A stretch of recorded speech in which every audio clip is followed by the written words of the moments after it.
que para algumas pessoas elas conseguem ver uma nuvem luminosa e para outros há uma nuvem tenebrosa ao longo do seu caminho. Vamos falar um pouquinho sobre isso na palavra de hoje.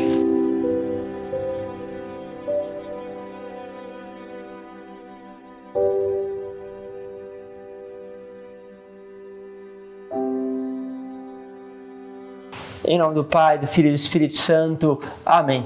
Bom, deixo aí o convite a vocês viverem com profundidade este dia, que também é um dia silencioso. Se você está vendo ainda na sexta-feira esse vídeo, então aproveite o sábado. O sábado tem todo um significado do silêncio.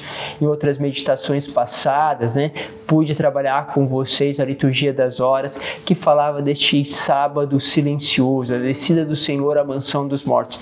Vale a pena ler ou até mesmo pegue aí justamente no ano anterior. Essa meditação é profunda, mas hoje eu quero trabalhar com vocês a dimensão da Vigília Pascal, que tem muito significado. É uma noite especial, uma noite muito celebrativa, ou seja, cheia de significados, e tem várias leituras. Eu peguei aqui para meditar com vocês a terceira leitura, que está no livro do Êxodo, capítulo 14, versículo 15 até o capítulo 15, versículo 1.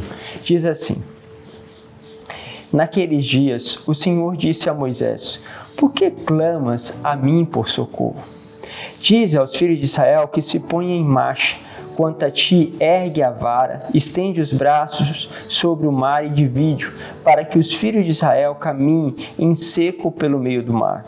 De minha parte, endurecerei o coração dos egípcios para que sigam atrás deles, e eu seja glorificado às custas do faraó, e de todo o seu exército e dos seus carros e cavaleiros.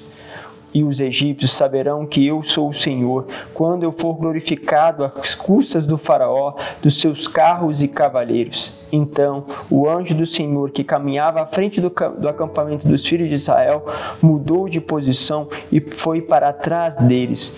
E com ele, ao mesmo tempo, a coluna de nuvem que estava na frente colocou-se atrás, inserindo-se entre o acampamento dos egípcios e o acampamento dos filhos de Israel. Para aqueles, a nuvem era tenebrosa, para estes, iluminava a noite. Fixa aí que é esse ponto que eu quero trabalhar com vocês. Continuando. Uns não puderam aproximar-se dos outros. Moisés estendeu a mão sobre o mar e durante toda a noite o Senhor fez soprar sobre o mar um vento leste muito forte e as águas se dividiram. Então os filhos de Israel entraram pelo meio do mar a pé enxuto, enquanto as águas formavam como que uma muralha à direita e à esquerda. Os egípcios puseram-se a persegui-los e todos os cavalos do faraó, carros e cavaleiros, os seguiram mar adentro. Ora, de madrugada, o Senhor lançou um olhar desde a coluna de fogo e de nuvem sobre as tropas dos egípcios e pôs em pânico. Bloqueou as rodas dos seus carros, de modo que só a muito custo podiam avançar. Disseram então os egípcios: Fujamos de Israel, pois o Senhor combate a favor deles contra nós. O Senhor disse a Moisés: Estende a mão sobre o mar, para que as águas se voltem contra os egípcios, seus carros e cavaleiros. Moisés estendeu a mão sobre o mar, e ao romper da manhã, o mar voltou ao seu leito normal, enquanto os egípcios em fuga corriam ao encontro das águas, e o Senhor os mergulhou no meio das ondas. As águas voltaram e cobriram carros, cavaleiros e todos os exércitos do faraó, que tinha entrado no mar em perseguição a Israel. Não escapou um só. Os filhos de Israel, ao contrário, tinham passado a pé enxuto pelo meio do mar, cujas águas lhe formavam uma muralha, à direita e à esquerda. Naquele dia, o Senhor livrou Israel da mão dos egípcios. Israel viu os egípcios mortos nas praias do mar, e a mão poderosa do Senhor agir contra eles. O povo temeu o Senhor e teve fé no Senhor e em Moisés, seu servo. Então Moisés e os filhos de Israel cantaram ao Senhor este cântico. É muito interessante, muito bonito. Aqui depois tem a continuação com o Salmo, que vai cantar justamente essa grande vitória do Senhor. Mas esse destaque, o Senhor se colocou então diante do acampamento de Israel e o acampamento dos egípcios. Ou seja, o Senhor começa a fazer uma barreira.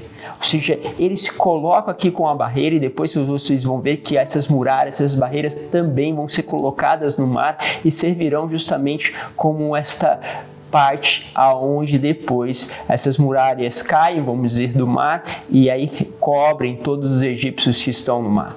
E lógico, daqui à frente vão enfrentar depois lá com Josué, que passa pela mesma coisa, ou seja, depois de passar pelo Rio Jordão, enfrenta as muralhas de Jericó. É bonito perceber as ligações da palavra de Deus, por isso estude, tem lá no meu canal também todo um caminho com Josué, vale a pena também e aventurar-se, ou seja, conhecer mais a palavra de Deus. Bom, quando nós percebemos o seguinte, que esta mesma nuvem era tenebrosa para os egípcios e era luz para Israel, percebemos que o que está mudando aqui é justamente como se olha para esta nuvem e como se relaciona com essa nuvem. Muitas vezes na nossa vida apresentam-se essas barreiras que se tornam divisoras para nós.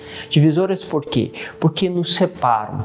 E essas barreiras podem ser dificuldades de relacionamentos, podem ser acontecimentos no seu trabalho, podem ser até mesmo acontecimentos bons, mas que para uns é ruim, mas para você é bom, para os outros é destruição, para você é graça. Ou seja, vamos supor que você tenha aí uma situação na sua família difícil, né? Às vezes eu atendo uma pessoa que tem problema, por exemplo, com o esposo que está no alcoolismo, com o filho que está no alcoolismo, tem problema de relacionamento com o genro, com a nora e assim por diante, ou com a sogra, enfim.